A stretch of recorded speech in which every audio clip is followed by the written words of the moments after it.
என்ன பண்ணாலும் ஏதாவது ஒண்ணு பண்ணி தடுத்துடுறாங்க. எப்படியாவது பூஜை முடியறதுக்குள்ள இது அம்மன் இல்ல அண்ணாமலைன்னு ப்ரூவ் பண்ணணும். அண்ணாமலை எல்லாரும் முன்னாடியும் அசிங்கப்படுறத கண்களோட பார்க்கணும். என்ன பண்ணலாம்?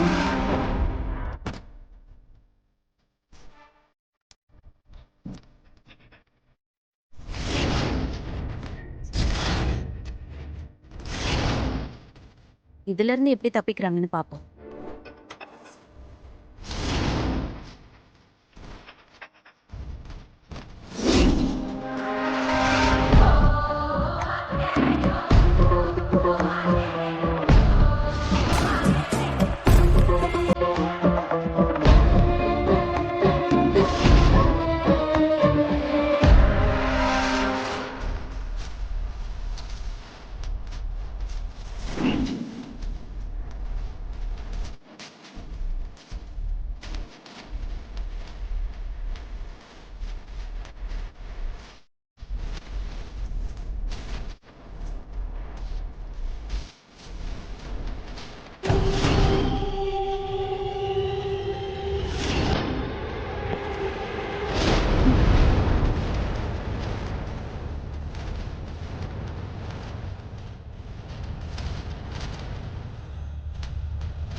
தேல் கொட்டியும் அசையாம இருக்கீங்களா? எவ்வளவு நேரம் இப்படி இருக்கீங்கன்னு பார்க்கல. இன்னும் கொஞ்ச நேரத்துல விஷம் தலைக்கேறி நீங்க மயங்கி விழ போறீங்க. உங்க வேஷம் கலைஞ்சி எல்லாரும் முன்னாடியும் அசிங்கப்படதா போறீங்க.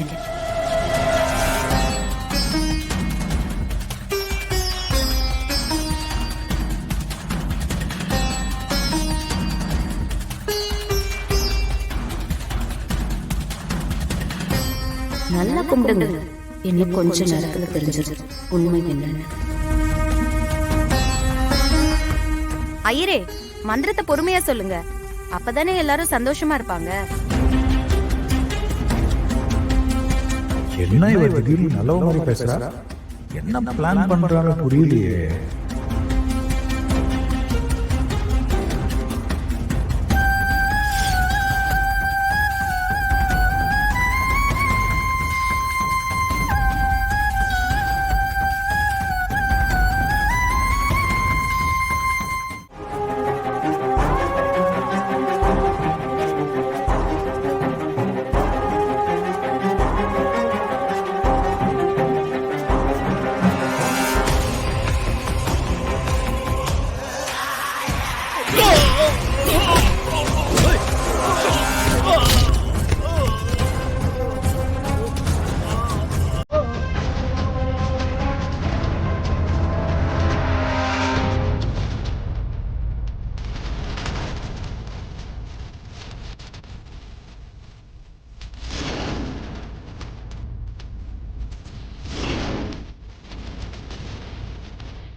தேள் கொட்டி இவ்வளோ நேரம் ஆகுது, இன்னும் எந்த ரியாக்ஷனும் இல்லை.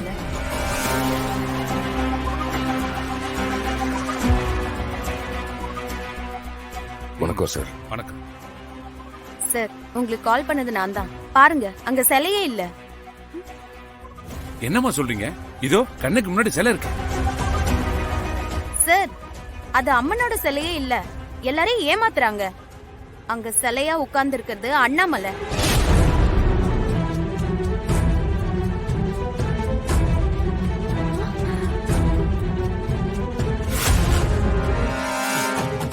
என்ன சம்மந்தி அம்மாவா? இது தெரியாமையா சக்தி வாய்ந்த அம்மன்னு காலெல்லாம் விழுந்து கும்பிட்டேன்.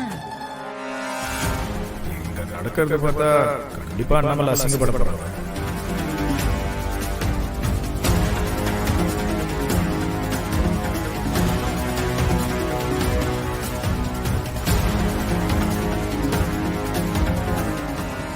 அண்ணாமலை, அண்ணாமலை, என்னாச்சு அண்ணாமலை? எங்க பாரு சாமி, என்னாச்சு? தெரியலையம்மா, நல்லாதாம்மா இருந்தாங்க, திடீர்னு மயங்கி விழுந்துட்டாங்கம்மா. ஐயோ அண்ணாமலை, அண்ணாமலை. அம்மா ஏழுமா, இது போதுமா, அதான் கடிச்சிருக்கு போல ஐயோ இருக்குமா. அண்ணாமலை, இப்ப என்னங்க பண்றது? அண்ணாமலை, பாருங்க சார், இப்படிதான் அடிக்கடி ஸ்கிரீனை மூடி மூடி வச்சுக்கிறாங்க. கேட்டா நல்ல நேரம் கெட்ட நேரம் நம்ம கிட்டே கதை விடுறாங்க. சார், எந்த கோயிலா இருந்தாலும் சம்பிரதாயப்படி அபிஷேகம் முடிஞ்சு புடவை மாத்துறது வழக்கம். அதனாலதான் திரைய மூடிட்டாங்க. சார், நம்பாதீங்க சார், எல்லாரும் உங்களை ஏமாத்துறாங்க. நீங்க கொடுத்தது பழமையான சிலைன்னு அது திருட பாக்க